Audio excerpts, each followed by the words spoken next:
Repousser des flics à la force de ses poings. On dirait Astérix frappant sur les Romains. Où est Panoramix pour samedi prochain? Prépare-nous ta potion magique, on s'occupe de la cagnotte du copain. Je n'avais encore jamais eu d'idole. J'en ai trouvé une en Christophe, le boxeur du peuple, non, l'honneur du peuple. Cet homme au grand cœur méritait bien une petite strophe. Je n'oublierai pas tes larmes quand tu t'es rendu. L'écho de tes coups résonne dans les mémoires. L'histoire retiendra que tu nous as défendus contre les hommes des manuels et des doigts.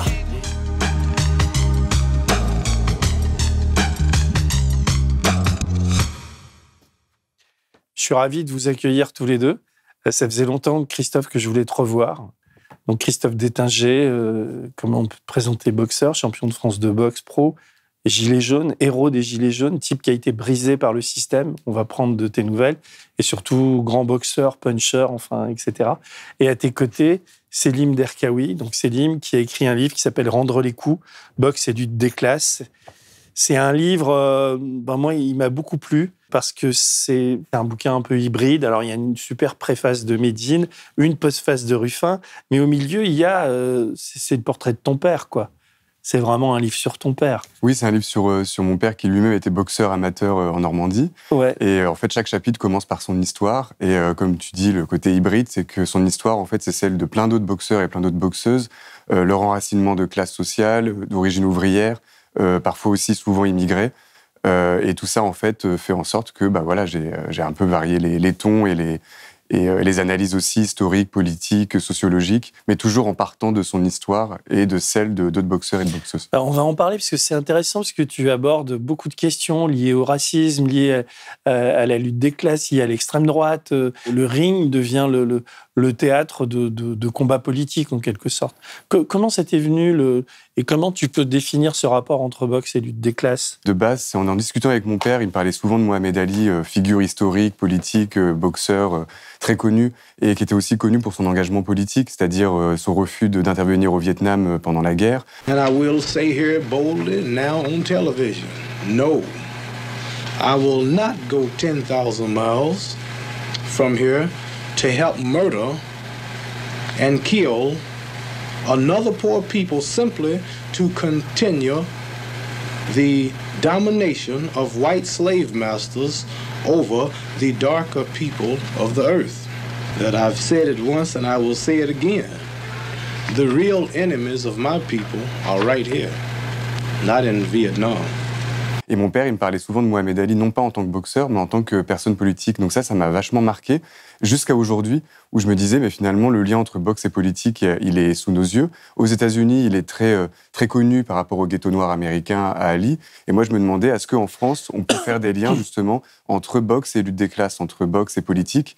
Est-ce que, justement, c'est un sport, comme aux États-Unis ou comme ailleurs dans le monde aussi, comme à Cuba, etc., c'est un sport qui est un sport de classe, un sport ouvrier, et un sport qui est indépendamment et très, très, très lié à la question de l'immigration postcoloniale, notamment en France. Donc tout ce qui est immigration algérienne, marocaine, etc. Mmh. D'ailleurs, pour illustrer sport et lutte des classes, on a le champion de la lutte des classes, Christophe, quand même, on a tous en tête cette image à mes yeux magnifique. Alors je vais me faire encore poursuivre en diffamation par la maréchaussée, mais où tu défends une femme à terre dans cette manif de gilets jaunes et tu vas les points. T'avais des gants, non? J'avais des gants, il faisait froid, donc des gants de manutention, mais les gants juste des gants d'hiver, on va dire. Non, parce que dans ma mémoire, t'avais. Par contre, ils avaient stipulé que j'avais des gants coquets. Oui, c'est vrai. Voilà, parce qu'en vrai, on voyait mes phalanges, c'est tout, mais c'était pas coquet du tout.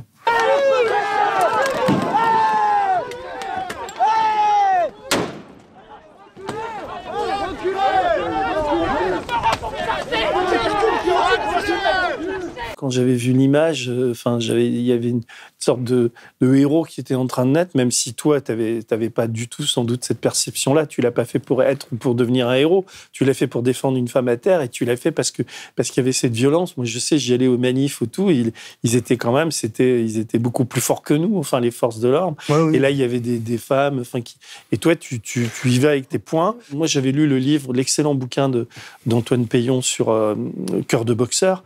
Et il s'est bien expliqué dans ce livre, mais tu devenais un vrai problème pour le pouvoir, quoi, parce que c'est un moment où le pouvoir vacillait. Et toi, par ton courage, par ta force physique et mentale aussi, tu devenais un héros. Tout le monde parlait de toi, quoi.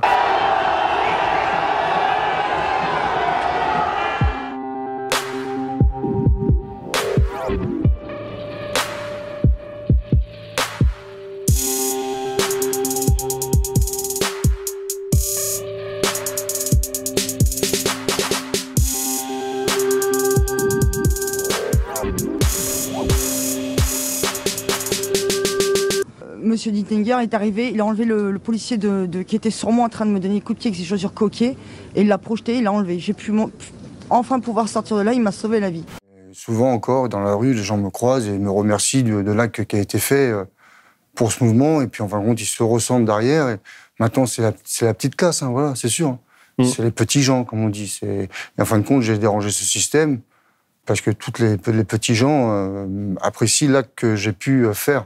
À main nue, à visage découvert, parce que c'était pas prémédité du tout. J'en avais aucune volonté de base dès le départ. C'était juste moi manifester parce que pour moi il y avait un problème, il y a un problème de justice. On est toujours pris à la gorge à la fin du mois et c'est pour tout le monde, c'est pour beaucoup de gens comme ça dans cette situation. Et donc moi je manifestais pour ça, et après c'est vrai qu'au bout de les 8 manifs, avoir toute cette violence, et puis voilà, elle est juste devant mes yeux, devant moi, et c'est plus moi, c'est mon cœur, je peux pas, ça se fait tout seul. Je me dis, je suis allé trop loin ce jour-là, mais ça s'est fait tout seul. Et c'est une histoire qui a duré que 1 minute, entre les deux actions, ça a duré 1 minute 50, réellement. Et ce que je n'ai pas mesuré, on a parlé un petit peu avant de démarrer l'émission, c'est moi je pensais que tu étais tiré d'affaire, que tu t'en étais sorti, mais en fait, le système veut vraiment te broyer, la police veut vraiment te broyer. Il y a eu un affront, il y a quelque chose qui se trame. On pourrait te foutre la paix, franchement. Et, je veux dire, ça va, t'as payé largement. On peut le dire, t'as divorcé, c'est pas ta vie familiale a un peu explosé à ce moment-là. C'est quand même très lié à ça. Et puis ta vie professionnelle, les amendes que t'as eu à payer. T'as été condamné, je crois, à 18 mois de prison, dont 1 an ferme. J'ai fait 30 mois de prison, 18 mois de sursis et 1 an ferme, ouais, c'est ça. Ouais, ce qui est quand même bon, voilà quoi. Je veux dire, je veux pas discuter une décision de justice, mais ça va quoi. C'est cher payé, mais derrière, les pauvres gendarmes qui ont dû subir tes coups de poing te réclament de l'argent.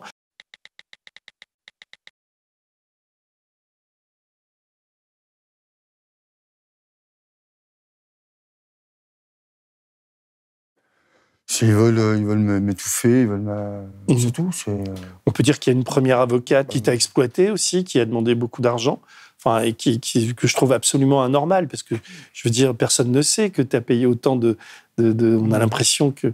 Enfin, donc c'est pour ça, il y a un combat que tu mènes, c'est aussi pour ça, sans doute, que tu as eu envie. Toi, quand tu as rencontré Christophe, tu savais ça, ou tu l'as découvert après coup, ou comment ? Moi, je savais pas forcément tout dans le détail, c'est plutôt quand on en a parlé. Et moi, je me suis souvenu de la phrase d'Emmanuel Macron qu'il avait dite contre toi, c'était que tu avais oublié les lois du ring à ce moment-là. C'est-à-dire que tout ce que tu connaissais, que tu maîtrisais en tant que boxeur, tu n'avais pas le droit de le mettre en pratique dans la vie au quotidien. Et notamment la mettre en pratique quand il s'agit de défendre ta classe sociale, nos intérêts aussi, et pour défendre des gens face aux violences policières. Donc il y a tout ce truc-là de loi du ring aussi, qui est vraiment fait en sorte pour... Et il avait dit aussi, Emmanuel Macron, un gitan, exactement. Ça parle pas comme ça. Oui, c'est ça. Ouais. Ce ne sont pas les mots d'un gitan. Ouais. Toi, d'ailleurs, revenons à la boxe. Quand tu étais boxeur, comment et pourquoi tu es devenu boxeur, et en quoi ça t'a aidé, ou est-ce que ça ne t'a pas aidé dans ta vie personnelle ? Si, ça m'a aidé. Si, la boxe m'a aidé, m'a cadré, m'a donné du respect, m'a fait avoir des valeurs, savoir dépasser ses limites, de la concentration, travailler. Moi, à chaque fois que je boxais, quand je montais sur un ring, la personne qui était en face de moi j'étais plus pugiliste, technicien, très technicien, plus quand j'étais plutôt enfant, dans les débuts de ma carrière. Je boxais en reculant, jamais été un grand frappeur, j'ai toujours été grand, donc longiligne, donc plus technique, qui n'est pas donné à tout le monde de boxer en reculant. Moi, j'ai su le faire. Mohamed Ali aussi, d'ailleurs. Avec beaucoup de cardio, donc ça fait beaucoup de travail. Et Et donc, moi, je suis venu à la boxe. J'ai essayé le foot à 6 ans, ça n'a pas fonctionné. J'ai essayé le judo à 8 ans, ça n'a pas fonctionné. J'ai voulu faire de la boxe. Mon père, il a regardé les combats de grands champions à la télé. Il voyait les championnats du monde. Donc, bon, ça se cogne quand même. C'est assez dur. C'est les championnats du monde. Puis un jour, j'ai un oncle qui a fait de la boxe en amateur, donc adulte. Et bon, mon père, mes parents, on était conviés à aller voir ce match. Et il a compris qu'il y avait quand même un suivi au niveau des jeunes boxeurs qui commençaient la boxe et que les arbitres étaient très vigilants, faisaient attention et que voilà, quoi, on ne laissait pas massacrer les gens, les débutants en tout cas. Après, à haut niveau, c'est autre chose, mais en tout cas, les débutants. Donc ils ont vu que c'était assez contrôlé, qu'il y avait un respect quand même sur... La salle de boxe, elle était où pour toi? Moi, c'était Sainte-Geneviève-des-Bois. Donc, pour moi, c'était... C'est où, ça, Sainte-Geneviève-des-Bois? Alors, moi, d'où j'habitais, il y avait une quinzaine de kilomètres. Il fallait prendre le... C'est dans l'Essonne? Oui, en Essonne. Pas de transport, tout ça. Donc, comme j'ai pu le dire dans le livre, qu'on a pu se voir, moi, c'est vrai que, bon, par rapport... moi, le côté cité, béton, tout ça, moi, j'ai jamais connu, moi, dans ma campagne d'où je viens. Nous, chez nous, on a un monument historique. Donc, on a quelques petites résidences. On appelle ça des résidences de 4 étages maximum, qui sont sociales. Mais bon, on n'a pas de... Donc, il y avait une petite immigration qui était là, mais c'était pas... Voilà. Donc moi, par contre, il fallait que je prenne le véhicule, ou mon vélo, mon scooter, pour aller à la salle de boxe. Et tu t'entraînais combien de fois par jour? Au début, quand j'ai commencé ma première, entre l'éducatif et 11 ans jusqu'à mes 14 ans, j'y allais 3 fois par semaine. Et après Après, à 14 ans, on a commencé l'amateur. Là, tu commences à gagner beaucoup de combats, à devenir... Amateur, on commençait à devenir amateur. Je deviens champion de France. Donc après, je fais beaucoup de stages en équipe de France. Après, le niveau augmente. Donc après, on rajoute le cardio, les footings, le petit renforcement musculaire, en plus des 3-4 séances la semaine à la salle. Et après, quand on est en équipe de France, c'est tous les jours, 2 fois par jour. C'était Nato, non, l'entraîneur? À l'époque, oui, il était entraîneur. Dominique Nato. Ouais, mais il était entraîneur des seniors, moi, il n'était pas entraîneur. J'étais à l'école avec lui. Quand j'étais junior, ouais. Si tu nous vois, Nato, salut. Ouais. Je sais pas s'il me souvient de moi, mais on était affamés. Moi, c'est eux qui m'ont balancé un petit peu. Ah oui. Mais toi, tu deviens... Tu fais pas les Jeux Olympiques et tout ça, ou t'es pas sélectionné? En 2004, si. En 2004, je suis sélectionné pour les Jeux Olympiques, mais j'ai eu un différend justement avec M. Nato. Ah merde. Voilà. Donc, bisous, M. Nato. Écoute, ça, je savais pas quoi c'est. Non, mais c'est pas grave. Et donc, mais quand même, tu deviens champion de France pro. Enfin, tu deviens pro, quoi, à un moment. Après, on met l'équipe de France de côté. Donc, justement, après mon problème avec l'équipe de France, je suis passé professionnel Je suis passé professionnel parce que pour moi, ma carrière amateur était terminée. Voilà. Mais qu'est-ce qui s'est passé avec l'équipe de France? Tu peux en parler? Avec l'équipe de France, en fin de compte, moi, j'ai été amateur. Je commençais amateur à 14 ans, champion de France cadet, 2 années cadet, 2 cadets juniors. J'étais en équipe en sport-études de ma dernière année de junior. Je pars au championnat d'Europe en 99. Je fais médaille de bronze. Demi-finale, je rencontre celui qui est devenu champion d'Europe. Je mène de 2 points. C'était 5 rounds de 2 minutes à l'époque, en amateur. Je mène de 2 points. Le mec qui est titré bien comme il faut. Monsieur Aldo Constantino me dit, tu montes les mains au dernier round et tu tournes. Je dis non. Je continue comme je fais. Il me met quasiment une bonne gifle. Et il me dit non, tu montes les points, tu tournes.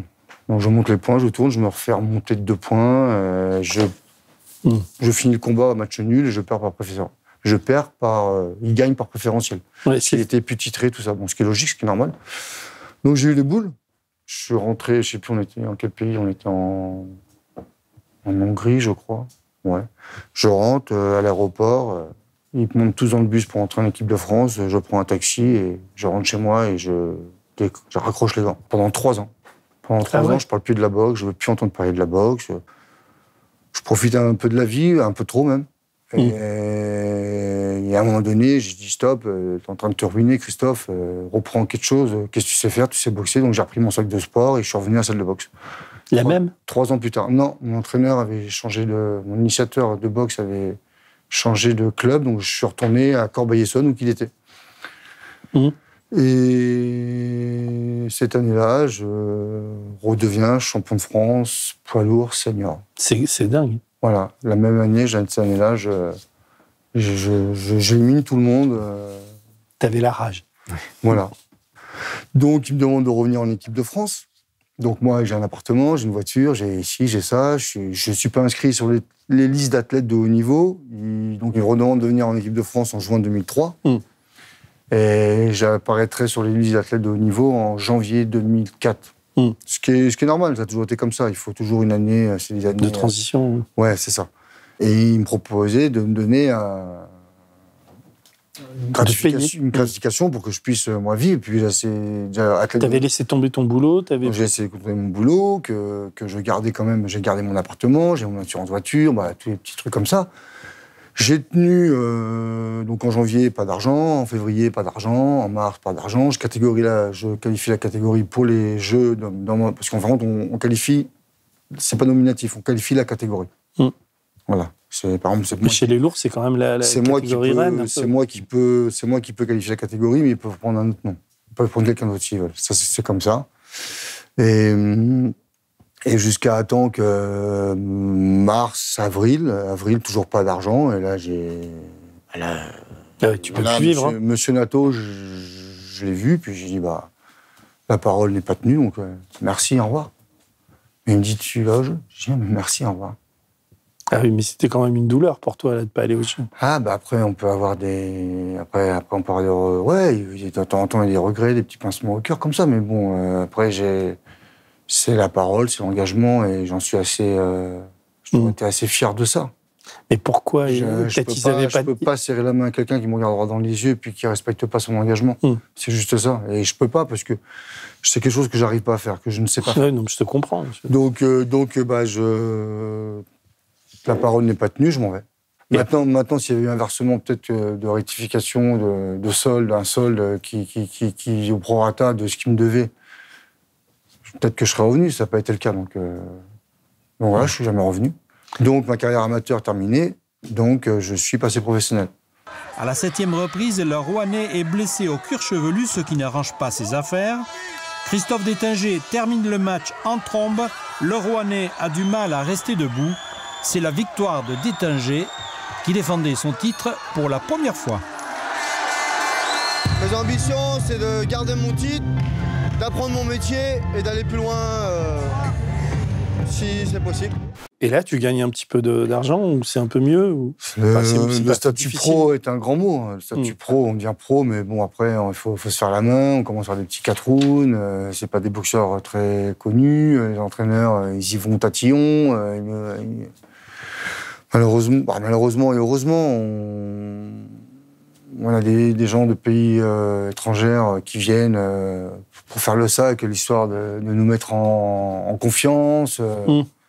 En confiance, moi, mon premier réel combat, c'était la demi-finale de Coupe de France. C'était mon 5e combat contre Ludovic Massé, un Normand qui était de Vire. Un Normand qui était de Vire, pas de physique, un peu grassouillet, mais ça lâchait rien, ça cognait, ça encaissait, et c'est 8 rounds sur la tête. C'était mon premier combat. Et tu le gagnes? Ouais, je le gagne. Je le gagne, mais un trait où je le gagne bien, techniquement, pas de problème. Et c'était vraiment mon premier test de combat. Parce que les 4 premiers combats, au bout de 30 secondes, un coup de poing, ça tombait. Donc, les entraîneurs, ils disent qu'on apprend avec ça. Peut-être une bonne confiance. Pour moi, je pense pas. Pour moi, non, on n'apprend pas. D'ailleurs, dans ton livre, tu donnes une stat qui est intéressante. Tu dis, je pense que c'est aujourd'hui, il y a 450 boxeurs pros en France pour 1361 footballeurs. Donc, mais ces boxeurs pros, tu as fait une petite étude sur leur socio-économie, tout ça, leur gain. Ils ne gagnent pas grand-chose. Hein. C'est pas de moins en moins en plus. Hein. Ça a perdu de son prestige. Mais en fait, ce qui est le plus intéressant, c'est surtout les amateurs. La boxe amateur, qui, comme tu dis, c'est plus technique. C'est moins la boxe pour le show aussi, pour l'argent. Celle que, justement, quand on n'a pas son maillot à la télé, quand on voit ça, c'est la boxe professionnelle. Elle est plus violente quand même. Et la boxe amateur est quand même plus répandue en France. Il y a quand même des milliers d'anonymes, entre guillemets, qui boxent régulièrement. Et leur point commun, c'est vraiment leur milieu social, en fait. Parce que là, dans la première moitié du XXe siècle, ce que j'ai analysé, c'est que c'est surtout Georges Carpentier ou des gens comme ça, Marcel Cerdan. Mais c'était des Blancs, là, d'ailleurs. Exactement. Ça, comment dire, ça contredit. Ouais. À un moment, tu dis, c'est un sport de Noirs et d'Arabes, quoi. C'est devenu. C'est devenu au bout d'un moment. Mais en fait, initialement, sport d'ouvriers, parce que les clubs de boxe, c'est un sport qui est pas très cher. Le matériel est pas très cher. C'est des clubs qu'on peut mettre en bas d'un immeuble. Souvent, dans les cités ouvrières, c'était le cas. Et en fait, après les vagues d'immigration dans les années 60, les clubs étaient implantés vachement en banlieue, dans les banlieues françaises. Pareil pour le fait que ça coûte pas très très cher, etc. Et du coup, ça a attiré des jeunes et des personnes de ces banlieues-là qui vivaient sur place. Donc souvent, c'était des clubs qui étaient à côté de leur lieu d'habitation. Souvent, il y avait un cousin ou un pote qui le pratiquait également dans les parages. Il y avait aussi cette insécurité permanente dans la rue, donc par rapport à la police. Donc justement, on en parlait tout à l'heure. Beaucoup de boxeurs m'ont dit que leur rapport conflictuel avec la police dans les années 70, 80, avait un impact sur la raison pour laquelle ils faisaient de la boxe. Enfin, ils pratiquaient de la boxe ensuite. Un peu comme une forme d'autodéfense. Il y a des boxeurs aussi qui m'ont raconté qu'il y avait des ratonnades aussi dans les années 70, très nombreuses, et que du coup, la boxe aussi venait un peu, de combler un petit peu, combler ça et apprendre à se défendre, en fait, même par rapport aux bandes rivales qu'il pouvait y avoir. Oui, puis après, comme je dis, il y a surtout il faut pour être boxeur, hein, dans la vie, il faut avoir vécu de la galère. S'il n'y a pas de galère, il n'y a pas de boxe. C'est ça. C'est pas possible. Comme j'ai pu te dire, voilà, il n'y a pas de Charles Henry qui... Pas de Charles Henry à la boxe, que le matin, il ouvre le frigo, tout est plein, il rentre le midi, on y a fait à manger, on vient le chercher à l'école, tout ça. Justement, il y a Rocky qui se plaint que son frigo est vide tout le temps. Il y a quoi ? Il y a Rocky qui se plaint que son frigo est vide. Il y a quand même quelque chose de viscéral qui est là, qui est poignant. Qui est dans la chair, Sinon, voilà, parce qu'après, pareil, après, au niveau jeunes qui sont venus, on en avait beaucoup, qui viennent juste pour la bagarre. Il y en a, hein. Ils viennent, mais c'est rapide. Arriver à haut niveau, ils partent très vite. Parce qu'après, à un moment, il y a quand même la concentration, il y a quand même, il y a quand même beaucoup de choses à rajouter à tout ce petit boxeur qui monte à haut niveau. C'est le respect, la concentration, c'est pas donné à tout le monde. Et comme tu dis, toutes les difficultés que tu as dans ton quotidien, que ce soit social, le frigo, etc., c'est vraiment une capacité d'encaisser les coups. Et qu'ensuite, tu es en capacité de les rendre et de les prendre également, quoi. Tu dis qu'il y a, il y a pas de Charles Henry, mais il y a des papachito, quoi. Il y a des types d'extrême droite qui en ce moment investissent beaucoup les salles de boxe pour se préparer, c'est ce que tu dis dans le livre, et tu donnes des témoignages pour se préparer à une future lutte contre les Arabes et les Noirs des cités. Pour ceux qui ne savent pas, Papacito, c'est un boxeur amateur qui est aussi instructeur de boxe. Qui est en train de passer son Je suis en train de passer l'instruction. Voilà. Donc c'est quelqu'un qui a vraiment des connaissances techniques dans la façon de frapper, etc. Il avait envie de me montrer une façon d'optimiser mon poids et ma force pour mettre une patate vraiment extrêmement forte. Parce que moi qui suis athlète de force, j'ai beaucoup de force pure, entre guillemets. Je suis corpulent, etc. J'ai une anatomie particulière. Et en fait, lui, il pense qu'on peut potentialiser tout ça et réussir à ce que je mette une patate encore plus forte que ce que j'arrive habituellement avec des conseils purement techniques. Tu peux un peu expliquer ça ? En fait, eux, ils ont très bien capté que la boxe, à partir des années 70, c'est surtout un sport de Noirs et d'Arabes de plus en plus. T'as des sportifs blancs, comme Christophe aussi. Tu me disais justement, quand t'es blanc et que tu fais de la boxe, c'est soit t'es gitan, soit tu viens du nord de la France. Picard. Parce que c'est là-bas, c'est une tradition qui est toujours... La Lorraine aussi, un petit peu. Il y a Girard, là, tu sais. Oui, voilà. Après, bon, j'ai... On en a tous un. Des traditions ouvrières, en fait, qui sont vachement ancrées. Et du coup, c'est cette extrême droite-là, qui a déjà gagné beaucoup de terrain sur Internet. Ils ont gagné du terrain avec Alain Soral à l'époque, mais sur YouTube, etc. Donc maintenant, ils font pas mal de vidéos où ils se mettent en scène avec des gants de boxe pour justement provoquer des antifascistes ou provoquer aussi, tout simplement, des Noirs et des Arabes sur leur propre terrain, c'est-à-dire la boxe. Et des classes laborieuses aussi, parce que c'est l'extrême droite, mais souvent bourgeoise. C'est pas les petits prolos, c'est Papacito ou des gens comme ça, qui sont assez connus sur les réseaux sociaux, et c'est pas forcément les prolos, voilà. Et tu dis même, enfin j'ai relevé ça parce que j'habite Metz, enfin à Ouais. côté, tu dis même que pour le concert de Bilal Hassani, je crois que c'est ça, il y avait eu une sorte de boycott et les fachos s'étaient réunis sous couvert d'une salle de boxe, non? Ouais, c'est Street Press, ils avaient révélé ça. En fait, ils avaient une conversation WhatsApp où justement ils disaient qu'ils voulaient faire attaquer Bilal Hassani, voilà, le public, etc. Et en fait, souvent, cette extrême droite-là, elle a des bars ou des cafés partout en France. Souvent, il y aura une salle de boxe en fait dans un sous-sol, ou alors ils vont s'entraîner aussi dans les parcs. Si on tombe dans un parc, je sais pas, dans le sud de Paris par exemple, et qu'on voit un groupe de blancs qui font un peu facho de loin, qui font de la boxe, vaut mieux se méfier. Mais du coup, voilà, ils ont souvent, comment dire, ils peuvent être interdits parfois par la préfecture. C'est très rare parce qu'en général, bon voilà, ils laissent faire. Et en fait, ils vont justifier l'ouverture de leur café associatif d'extrême droite en disant « Oui, mais c'est surtout pour le sport. » C'est-à-dire qu'on a une salle de boxe, on s'entraîne, finalement, on fait de mal à personne. Nous aussi, on veut juste faire du sport, quoi. Donc, souvent, ils prétextent comme ça aussi pour pouvoir garder une autorisation. Alors, dans ton livre, tu racontes un peu à travers le portrait de ton père et de ses amis et aussi d'une formidable boxeuse, Aya Sissoko, que je me souvenais d'elle, et donc après je suis allé sur Internet, et son témoignage est assez incroyable, puisqu'elle s'est blessée, et elle a décidé d'arrêter, et elle a fait Sciences Po, et elle a écrit un bouquin, enfin c'est un personnage quoi, qui a une réflexion assez profonde sur ce sport. La pratique de la boxe, ça va m'apporter une rigueur, ça va m'apprendre aussi à être endurante, à résister face à l'adversité, à résister dans l'effort, à découvrir mon corps. Il va devenir mon outil de travail, donc à le respecter, à en prendre soin. Je vais apprendre aussi que je suis forte. Je suis en capacité de m'astreindre à des entraînements qui sont longs, qui sont durs. Et puis je vais aussi apprendre à occuper l'espace. Parce que la boxe, c'est considéré comme un sport dit d'homme. Et donc moi, je suis une petite gamine qui arrive dans un sport où les femmes sont très peu nombreuses. Et donc, je vais apprendre à m'affirmer, à prendre ma place. Ça va être aussi un formidable outil pour extérioriser ma colère, pour ne pas m'abîmer moi-même ou abîmer celles et ceux qui m'entourent. Elle, en fait, elle m'a dit, son entraîneur, son coach de l'époque, Jeannot, qui était dans le 20e, il lui a toujours dit que la boxe, c'était la lutte des classes. Mais même sur le ring, en fait, c'est que finalement, tu as le petit espace. Et mon père, il me disait ça, on avait l'habitude de vivre dans 15 mètres carrés à 5, 6, et que le ring, en fait, devenait un peu un safe place, entre guillemets, où on a l'habitude, en fait, on connaît un peu les angles, on sait, comme tu disais, que toi, tu boxes à reculons. Mon père aussi, il boxait comme ça, et Aya Sissoko, elle en parle très bien, c'est que comme dans la vie en général, c'est une métaphore permanente, c'est que tu dois toujours trouver une porte de sortie pour t'en sortir. Quand l'école te rabaisse, parce qu'elle peut être aussi un outil de reproduction sociale, finalement, tu vas retrouver la dignité sur un ring, dans un club de boxe, avec des camarades qui te ressemblent, qui appartiennent au même milieu social aussi que toi, avec des mêmes codes. Et tout ça est très fort et très marqué. Et Aya Sissoko, ce qu'elle me disait, c'est que vraiment, au niveau même de la gestuelle de la boxe, c'est vraiment une métaphore de son combat au quotidien dans sa vie de tous les jours, en fait.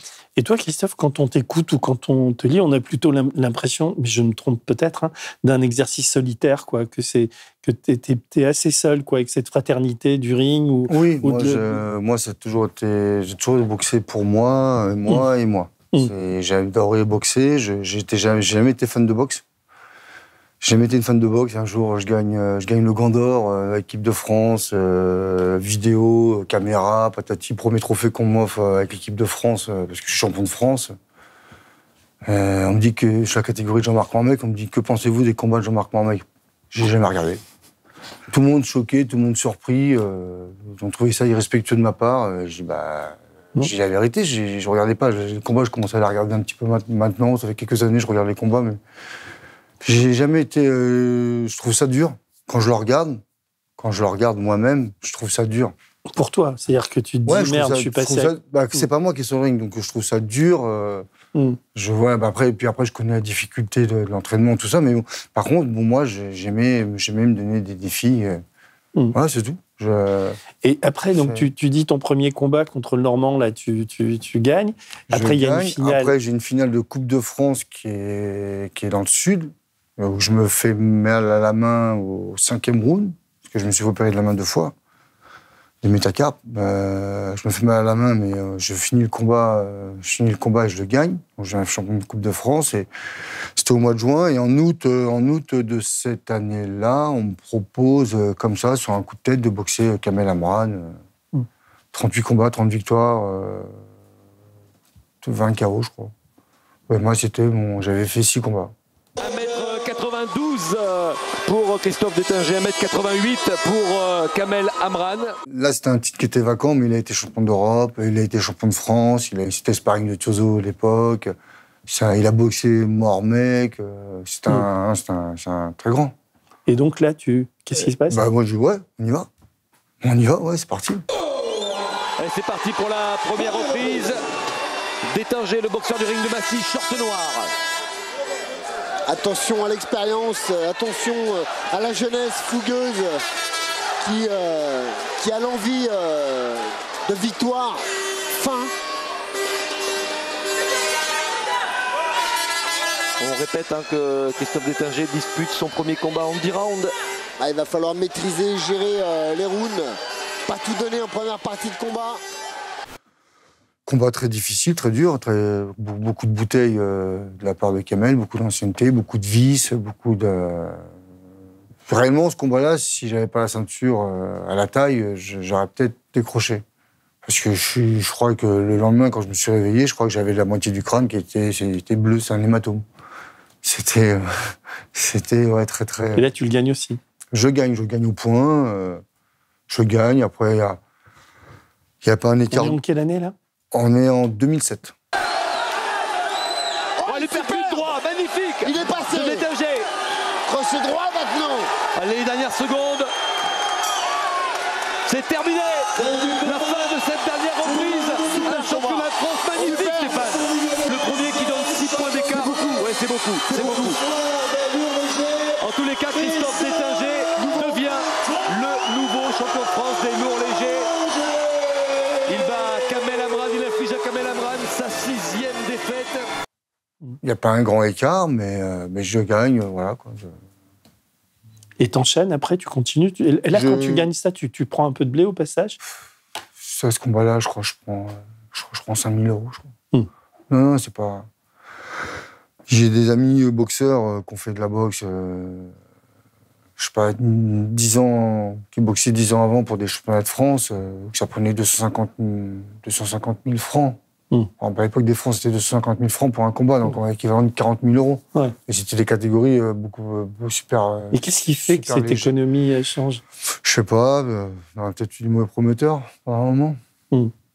Et toi, tu avais toujours le même coach? Ou tu as changé aussi beaucoup? J'ai changé de coach, ouais. Et tu dis le promoteur, donc qu'est-ce qui négociait tes contrats? C'était c'est mon entraîneur, moi, et après c'est le promoteur. Après, il y a quelques promoteurs en France, c'est eux qui font tout. Oui, moi, il y a des coachs qui me disaient aussi, c'est des questions de tendance parfois, qui s'expliquent pas forcément. Une sous-médiatisation aussi, donc il y a moins d'investissement, il y a moins d'investisseurs, il y a moins de publicitaires aussi qui s'intéressent à ce sport-là. Oui. Et moi, c'est un cercle comme ça. Et moi, je sais que je suis rentré en décennie, quand je suis passé professionnel, je suis en une décennie où il n'y a pas beaucoup d'argent dans le boxe. Il y en avait un peu plus avant, mais pareil, c'est... Et là, c'est revenu un peu plus. Il y avait Tiozo, il y avait qui à l'époque? Tiozo, oui. Mormec était encore là? Tiozo, Mormec, après l'époque des Lorcy, les belles années où les gens ils ont gagné, les boxeurs ont gagné leur argent, c'est les Hakoun, les Benichou, les Tiozo, les Mendy. Jean-Baptiste Mendy, l'homme des records, le seul Français à avoir conquis 2 ceintures dans une catégorie. Le champion du monde le plus actif, c'est son 64e combat. Et puis il y en a d'autres. Le 2e champion le plus âgé derrière Holyfield. Bon, c'est vraiment un nom dans le monde de la boxe. Et toi, t'aurais pu les boxer alors, ou t'étais trop... Non, je suis trop jeune. Ouais, je suis trop jeune, c'est une génération... Mais il y a un rap, d'ailleurs, je crois que t'en parles dans ton livre, de Kerry James. Je suis Mohamed Ali. Ils font des singles, je fais des classiques. Vol comme un papillon, pique comme une abeille. Lequel de vous prétend éteindre le soleil? Et il y a beaucoup de rappeurs qui écrivent sur les boxeurs. On a dit Medine, là, mais Toi, t'es sensible à ça? T'écoutes un peu ou... Un petit peu, là. Là, j'ai un chanteur, là, Oussama, qui a fait une chanson. Oui, qui a fait une chanson sur toi, ouais. Repousser des flics à la force de ses poings. On dirait Astérix frappant sur les Romains. Où est Panoramix pour samedi prochain? Prépare-nous ta potion magique, on s'occupe de la cagnotte du copain. J'ai pris connaissance il y a un mois, hein, pas plus. Bah, tu l'as mis sur ta page Facebook. Oui, c'est ça. Et j'ai noté sur ta page Facebook, je me suis dit, il faut que je te pose la question parce que tu écris être libre, gitan. Il y a le gitan, mais... Ouais, mais c'est le mot, c'est un jeu de mots. C'était ça. Enfin, la liberté, c'est un combat pour toi permanent? Ouais, aujourd'hui, parce qu'aujourd'hui, je me sens un petit peu... je me sens un peu abusé du système. Alors, il me laisse libre. Hein. Je suis libre, mais Je suis un article sur Politis... On a écrit sur toi ou qui parle de ça? On est un article sur Politis qui est sorti à mon anniversaire des 5 ans, on va dire. C'est mon anniversaire. Du baston sur le pont? Je prends ça comme un anniversaire. Ou qui me disent libre, mais si conditionnel. Je suis libre, sans être trop libre, on va dire. Je suis pas... Une liberté sous surveillance, quoi, un peu. Ouais, parce que... Alors, je fais ce que je veux, je me déplace comme je veux, je fais ce que je veux, tout ça, mais moi, je ressens un poids... Le truc qui rend dingue, et c'est une question, je me suis dit, putain, si t'avais la rage à l'époque, aujourd'hui, si tu remontes sur un ring, mais tu te défonces tout le monde, quoi. Parce que là, je sais pas quelle était ta vie avant, mais parce que je comprends que tu puisses avoir la rage. Il manque un grand cardio, quand même. Là. Tu pourrais affronter Edouard Philippe sur un ring. Il faudrait. Ouais. T'as quel âge aujourd'hui? 42. 42, enfin, tu vois. Sur 43 cette année. T'as vu les combats qu'ils font aux États-Unis? Les mecs de 50 balais, ils reviennent, quoi. Et là, 42, t'arrives en gilet jaune sur un ring, moi, je suis promoteur, j'achète, quoi. Mais j'ai eu un promoteur qui est venu me voir. Ah oui? Et j'ai eu un promoteur qui est venu me voir, qui me proposait un combat, 4 combats. Il me dit, mais dès le début, il me dit, dès que je suis sorti de prison. Donc j'étais libéré en 2019, août 2019. Ouais, mais après, j'avais un contrôle judiciaire pendant 2 ans, à pointer tous les mois. Tout ça pour avoir défendu une gilet jaune. Ouais. Ok, t'as bousculé un peu 2 gendarmes, mais franchement... Et j'ai un promoteur qui est venu me voir, comme des réalisateurs de films, qui sont venus me voir plusieurs fois, où que c'est bloqué. Ils ne peuvent rien faire. Moi, le promoteur m'a dit, il me rappelle, il me dit, désolé Christophe, je peux rien faire. Il me dit, si moi je fais quelque chose, on m'a dit mot pour mot, on m'a dit, si on te fait briller, si tu fais briller l'étinger, t'es foutu. Voilà, stop. T'as plus de scène. Ça a l'air, les gens qui nous écoutent vont pouvoir se dire, non, il exagère. Non, j'exagère pas. Moi qui connais ton histoire depuis un moment, c'est d'ailleurs ce qui est absolument incroyable, c'est cette espèce de rancune. Alors la rancune est, on va dire, du pouvoir, mais c'est pas le pouvoir. C'est un ministre, c'est jusqu'à l'Élysée, ça peut aller. Parce que, mais j'exagère pas. À un moment donné, c'est ce que j'ai dit tout à l'heure, t'es devenu un symbole, quoi. Il y avait cette keynote Lecce où il y avait plus de 100 000 euros. T'aurais dû, normalement, enfin, je veux dire, t'as tué personne, quoi. T'as défendu des gens. C'est l'honneur de tout un peuple. Je trouve que la justice, elle est faite comme ils le veulent, eux. Après, évidemment, c'est un affront pour la police, c'est un affront pour le parquet. Donc, ils veulent absolument te faire taire. Et quelque part, ils ont réussi. C'est ce qui est absolument de déprimant et qui peut évidemment te mettre en rage, quoi, parce qu'il y a des raisons. Alors, l'autre raison, c'est que on a un flic, soyons clairs, quoi, qui tue un enfant, enfin, qui tue Naël. Il y a une cagnotte avec l'extrême droite qui ramasse 1 million. Je ne sais pas s'il a le droit de le... J'ai pas étudié avant. Elle est bloquée ou je crois qu'elle est, pour l'instant, elle est bloquée. Ouais. Mais ils ont laissé faire. Ils ont laissé faire. Ils l'ont touché. Ils l'ont touché, ouais. Il a touché, bon, je crois que sur 1,6 million, je crois que le fils qui prend 1 million, je crois, et puis il a 600 000, je crois. Non, mais c'est là où ça rend fou, quoi, parce que toi, t'as et après, j'ai recréé une deuxième cagnotte sur la même plateforme. Sur du flic. Sur la même plateforme. C'était bon. Et on te l'a interdit. Ouais, on l'a. Et les liens, enfin, en plus, avec ton histoire par rapport à la boxe et les violences policières, là, quand tu parlais de Naël qui est mort suite à un contrôle policier, en 2005, pareil, il y avait eu des révoltes urbaines suite à la mort par la police. Et ensuite, il y a des coachs de boxe qui sont contactés dans les banlieues pour canaliser les jeunes des cités qui sont trop énervés à raison. Pourtant, c'est des raisons politiques, sociales, de racisme à l'embauche, etc., ou de lutte sociale et de se battre pour ses droits. Et comment le pouvoir politique peut même instrumentaliser ce sport-là que toi-même t'as pratiqué, la boxe, pour la détourner de son sens originel, pour vraiment calmer les jeunes. Mais c'est vrai que ça peut les calmer, c'est vrai que c'est bien. Autant qu'ils s'en servent dans ce sport, qu'il y a sur un jeune, peut-être dans un quartier, il y aura peut-être un jeune qui sortira du lot, mais il y a peut-être au moins... Et c'est vrai que il y a quand même... Par contre, après, si tu quand on pratique ce sport, il y a quand même un grand... Il y a un grand respect qui s'instaure quand on va à la salle régulièrement, quand la confiance, le respect mutuel de chaque boxeur, de dépasser ses limites, tout ça. Et ça, c'est vrai que ça calme, ça canalise quand même. Et c'est très bien.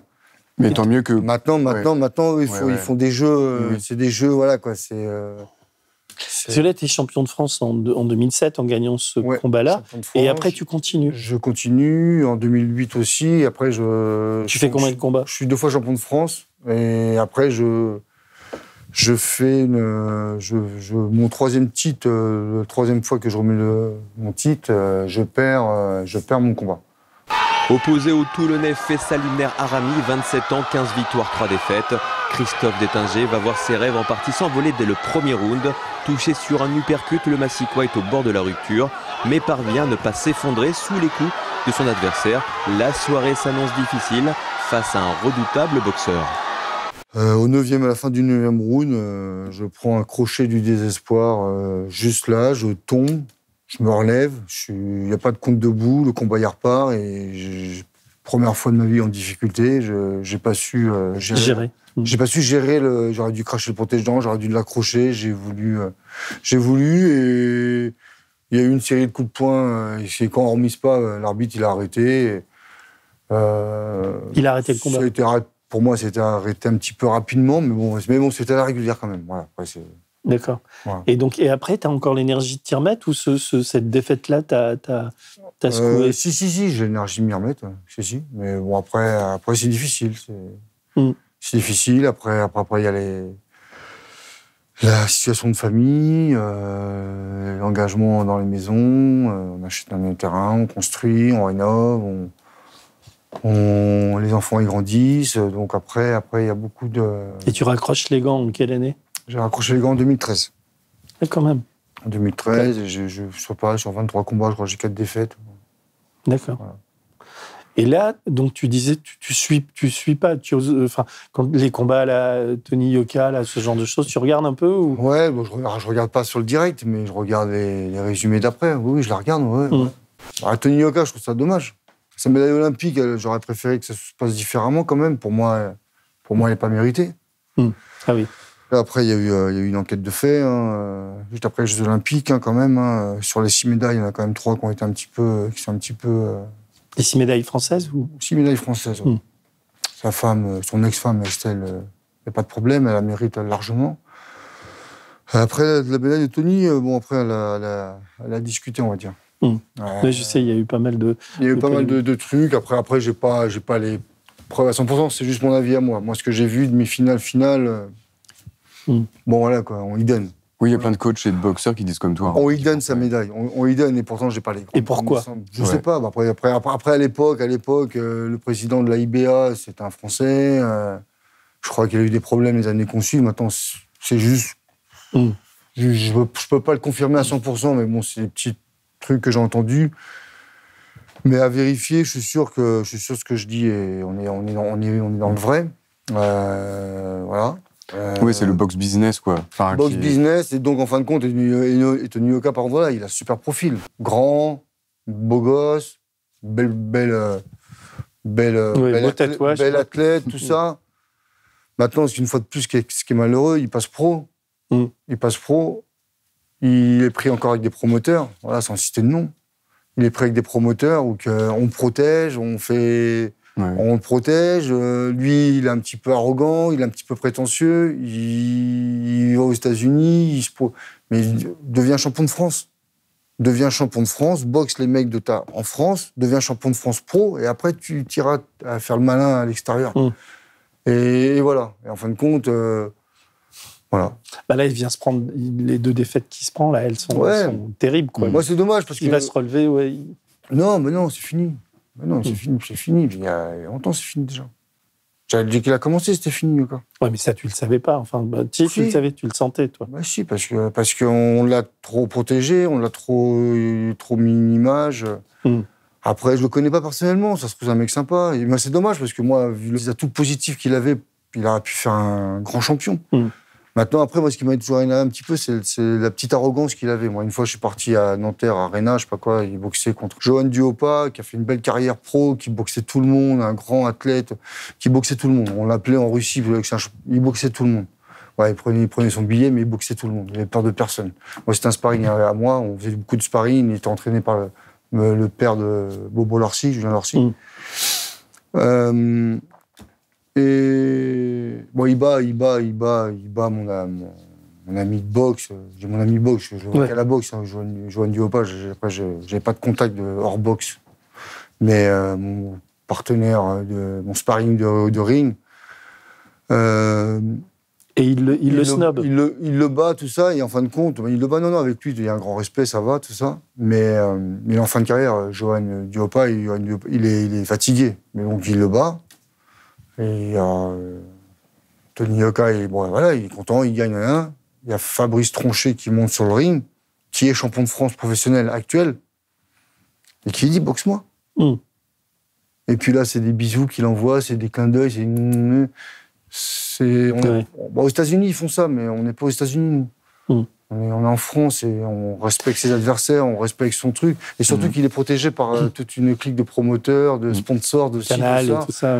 Et Bolloré. Voilà, c'est juste ça qui est... Moi, je vois Bolloré partout. Moi, c'est juste ça qui me dérange. Oui. Voilà, c'est juste ça qui me dérange. Moi, sinon, sinon j'ai rien conclu. Moi, je m'en moque. Hein. Pas... Et toi, le constat un peu sur la boxe professionnelle en France que tu fais aujourd'hui, et c'est lequel? Parce qu'on a l'impression que ça perce pas, et surtout qu'il y a l'arrivée de ce que tu appelles la boxe capitaliste, le MMA. Et comment tu analyses ça En général, la boxe professionnelle, elle est déjà les plus violentes. C'est vraiment pour la télé. Donc, on parlait de Canal+, c'est les combats qu'on voit torse nu. C'est vraiment le côté violent qui est plus mis en avant. Mais surtout, le règne de l'argent et beaucoup de trafic, de triche, etc. Et alors que le gros de la boxe, c'est plutôt la boxe souvent amateur, en fait. C'est la technique, c'est le respect de l'adversaire, c'est une dignité comme ça très importante. C'est le côté... moi, mon père, il était brancardier à l'hôpital, donc son activité physique qu'il avait à l'hôpital, il l'a retrouvée ensuite à la boxe. Il y avait tout le côté lien entre usine et travail physique que tu retrouvais ensuite dans le club. Mais par contre, si on prend le chiffre des professionnels qu'il y a, combien 450. 450. Ouais, c'est je suis sûr qu'il y a 90% qui sont au tir-pal.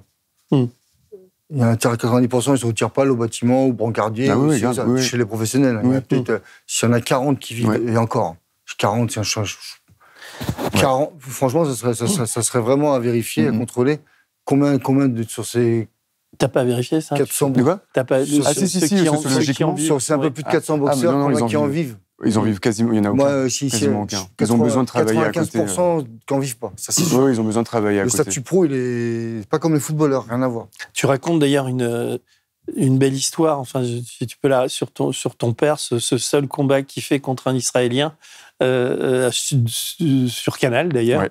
Et lui, il est champion de Normandie, il arrive, il est poids léger, non? Oui, c'est ça. Poids léger. Et qu'est-ce qui se passe là? En fait, là, pareil, c'est son coach de l'époque. Il était plutôt en mode aspirer à devenir professionnel, à essayer de gagner un tout petit peu d'argent, même si on a besoin de travailler à côté, même quand on est professionnel. Donc c'est pour ça que là, ils sont très peu nombreux et qu'il y a beaucoup de boxeurs, notamment aujourd'hui, qui aspirent plus à devenir professionnels parce qu'ils savent très bien que c'est très mal payé et que c'est très compliqué. Et en fait, le coach de l'époque de mon père, justement, aspirait à monter à Paris. Il y avait un peu ce truc-là de allez, tu vas combattre à Paris, tu vas être filmé par Canal+. Et c'est d'embourgeoiser un petit peu ce sport. Et en fait, il s'est retrouvé avec un boxeur qui était bien plus fort que lui. Et en plus, dans le public, il y avait Alain Delon, qui est l'acteur principal de Rocco et ses frères, qui est l'un des films préférés de mon père. Aspetta che diventi professionista e poi lì. Dai, forza! Dai! Poi la boxe veramente bene. Che cosa vuoi, Simo? Cosa volete tutti? Simo! No, Simo! Aiuto! sur un boxeur immigré italien, etc. Donc il se retrouvait face à Delon, cette fois-ci, mais pas la vision qu'il avait de Delon en mode boxeur de sa classe, etc., avec la même histoire un peu parallèle, mais finalement Delon embourgeoisé, qui cette fois-ci le regarde en tant que spectateur et qui le regarde un peu se faire défoncer par un sportif beaucoup plus fort que lui, parce que du coup c'était totalement déséquilibré, parce que du coup le coach voulait surtout amasser plus de fric sur son dos finalement. Et là c'était très violent pour lui parce que il a perdu connaissance. C'était très très très violent, quoi, très compliqué. Et là il s'est dit non, en fait moi c'est pas de cette boxe-là que je veux, c'est pas cette boxe-là où je vais devenir de la chair à canon sur un ring devant le gratin bourgeois. Il avait cette expression-là, mon père, le gratin bourgeois. Et ce qui est très intéressant, c'est que la lecture de classe, il l'a eu récemment. À l'époque, il vivait ça un peu la tête dans le guidon. Et là, en parlant tous les deux, il me disait, mais oui, en fait... En lisant ton livre, il a dû comprendre, là, non ? Ouais, puis même, c'est grâce à lui que... Parce que moi, je tirais les ficelles en tant que journaliste, tu sais bien ça, c'est que je pose des questions et je vois que là, mon père, il veut dire des choses, ou des boxeurs, des boxeuses, et moi, je vais tirer le fil et essayer de voir ce qui se dit, en fait, derrière ça. Et du coup, ça l'a vraiment marqué, parce que là, il s'est dit, finalement, je suis un bout de viande, en fait, pour eux. Ouais. Et ça, le rapport à la viande qui revient très souvent. Enfin, toi, tu t'en parleras de toi-même, à mon avis. C'est que même Jack London, il a un roman qui s'appelle Un steak, où il parle justement de ça, de ce boxeur, du corps du boxeur, qui devient un peu une bête qui doit se battre, etc., face à plus fort que lui ou quoi que ce soit. Il y a toute cette métaphore-là de la viande.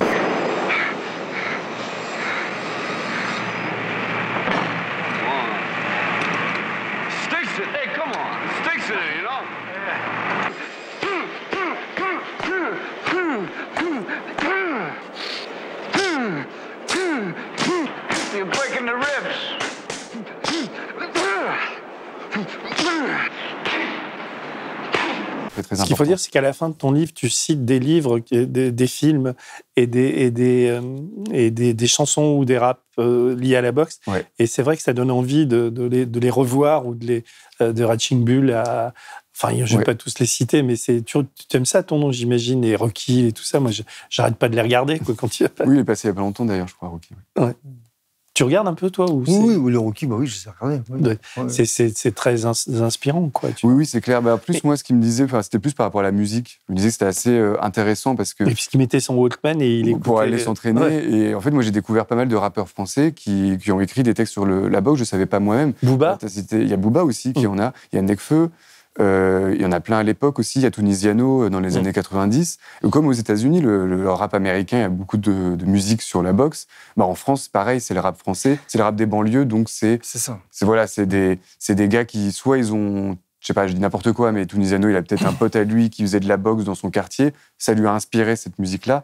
C'est un peu la musique des quartiers, mais comme la boxe, c'est la musique des quartiers. J'ai un peu l'impression, tu regardes le MMA, toi, un peu ? Tu regardes les combats ou ça J'ai commencé à regarder quand il y a eu comme Cyril Gagne a commencé à monter, et puis qu'il avait une opposition contre, je ne sais plus comment il s'appelait, mais il a eu une soumission en quelques secondes, là. Exactement. Travailler sur la saisie pour déverrouiller les bras. Allez, Jones qui fait pression de tout son poids. Et il a assis par terre. Ses jambes, Cyril. Et il a tapé. Il a fait taper en 2 secondes. C'est pas vrai. Qu'est-ce qui s'est passé? Qu'est-ce qui s'est passé? On n'a rien vu venir. Voilà, j'ai commencé à regarder là. Après, non. Après, parce que je n'ai pas trop regardé. Non, je suis pas trop... Après, j'aime bien les gros trucs, les gros événements. L'autre fois, j'ai eu l'occasion de regarder Tyson Fury, mais bon, contre Ngannou, mais... Bon, voilà. Mais j'ai l'impression que la boxe... Enfin, je sais pas, j'aimerais avoir votre avis là-dessus, que la boxe amateur et pro, c'est pas la même chose, mais en disant la boxe en France, elle va se faire complètement manger par le MMA. Quand je vois l'engouement pour le MMA chez les jeunes, il y a des cafés qui diffusent les matchs, etc. C'est éphémère, hein. Oui, c'est ça, il y a de ça aussi. Le MMA, c'est autorisé depuis récemment, depuis 2020. C'est éphémère, pendant un moment, c'était la taille. Hein. La boxe taille, pas mal aussi. La boxe taille a pris beaucoup. Et après, à voir ce que vaut leur titre, c'est tout. Parce que bon, boxe taille, par exemple, on peut vite fait être champion de... Je sais pas, après je connais pas, mais il y a tellement de championnats, de catégories de championnats, de fédérations, de ci, de ça, que... je sais pas. Mais après, possible. Après, Après, les gens du MMA, ils sont pareils. Hein, quand Ngannou il est parti parce que. Oui, je sais. Ouais. Mais il gagne plus d'argent. Il y a beaucoup plus d'argent en jeu dans le MMA. Bah non, mais là, en un combat, il a fait 3 vies de MMA. Oui, je sais. Puis il est sympathique. Enfin, c'est un mec, t'as envie. Du coup, beaucoup de jeunes de la classe laborieuse, le MMA devient un. Bah oui, c'est une manière. Moi, je vois tous les jeunes, tout ça, avec qui je travaille. Ils veulent plus. Ils veulent tous, c'est MMA, c'est MMA. Et toi, t'as pas la nostalgie, t'aurais envie de revenir si si t'avais plus cette épée de Damoclès autour de toi, ou si le promoteur, on l'empêchait pas de créer un combat. C'est pas ça qui te... Je sais pas. J'en sais rien. J'ai 42 ans, là. Ça fait 10 ans que j'ai arrêté. C'est à voir, c'est à discuter, c'est après savoir quel est l'enjeu, quel est le challenge. Voilà, c'est... Puis quel est le chèque? Voilà, c'est à voir. Ouais, bon, après, on en parle après, ça, mais bon, après, voilà, c'est juste avant, même. Mais, voilà, c'est compliqué. Hein. Déjà, en France, ce serait impossible, ça serait interdit. Faudrait que... Alors, je pourrais boxer en France, mais il faudrait que Pourquoi je me licencie ailleurs. Parce que quand on a dépassé 40 ans, on peut plus, si on était boxeur, si je n'avais jamais arrêté la boxe et j'avais une licence tous les ans, je peux continuer jusqu'à 40, 41, 42, 43, 44, 45. On a des suivis médicaux qui sont un peu plus contrôlés, poussés, tout ça. Mais vu que moi j'ai une interruption de plus de 10 ans, ça va faire 10 ans d'interruption que j'ai pas eu de licence, et la quarantaine elle est dépassée normalement, et puis avec ce qui s'est passé en France, j'aurais jamais de licence. Donc là moi maintenant je pars ailleurs, j'ai une licence bien sûr. Parce que je découvre, moi, je pensais que c'était réglé, quoi. Tu vois, je pensais qu'il y avait des dettes. Je savais pas qu'elles étaient de ce montant-là. Je trouve ça d'une injustice incroyable qu'on te demande de payer 45 000 €. Donc, sur l'état des procédures aujourd'hui, tu as tout payé. J'ai pas encore eu délibéré, mais normalement, c'est ça. Ouais. T'es complètement ruiné, t'as perdu ton boulot. Enfin bon, je veux pas faire pleurer tout le monde, mais c'est absolument. Enfin, moi, je découvre à quel point la gravité de cette situation, quoi. Et l'acharnement de l'État. C'est l'acharnement, tout ce qui est administratif. Tout ce qui est administratif, c'est une vraie galère. J'y arrive, mais avec effort, avec grand effort.